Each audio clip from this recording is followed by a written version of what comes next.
జయ ఇది పరమ పవిత్రమైన వశిష్ఠ ముని ఆశ్రమంగా చెప్తున్నారు.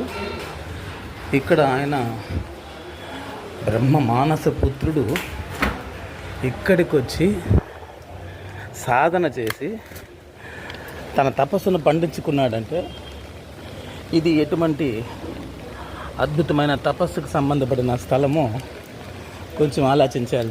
జయ వశిష్ఠాశ్రమం అంటే సామాన్యం కాదు కదా. యుగాల కొద్దీ ఆ మహర్షి జీవించాడు. రాములు వారి కుల పురోహితుడిగా ఉన్నాడు. మహానుభావుడు. ఎంత గొప్ప విషయం అది. ఆయన ఇక్కడొచ్చి తన మంత్ర జపాన్ని సాధించుకున్నాడనేసి పురాణంలో ప్రామాణికంగా మనకు దేవి భాగవతంలో ఉండాలని చెప్తున్నారు జయ.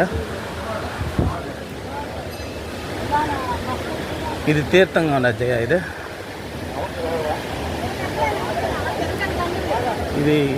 దీని పేరేమో నాకు తెలియదు కానీ ఇది తీర్థమే మొత్తం మీద. ఇప్పుడు వానలు పడినాయి కదా, బ్రహ్మపుత్రాల నుంచి ఏ పాయో ఇది దీని పేరు తెలియ. మొత్తం మీద సూపర్గా ఉన్నది.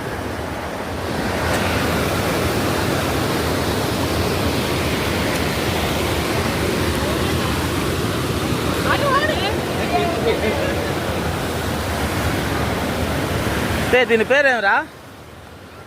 బ్రహ్మపుత్ర అన్న. ఈ తీర్థం పేరు ఏమైనా?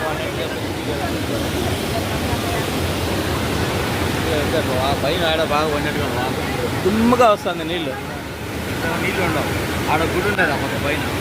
దానికి బ్రిడ్జి ఉంది. బ్రిడ్జి కొట్టుకోపోయింది. ఆ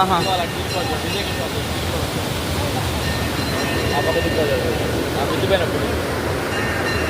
ఎర్రగర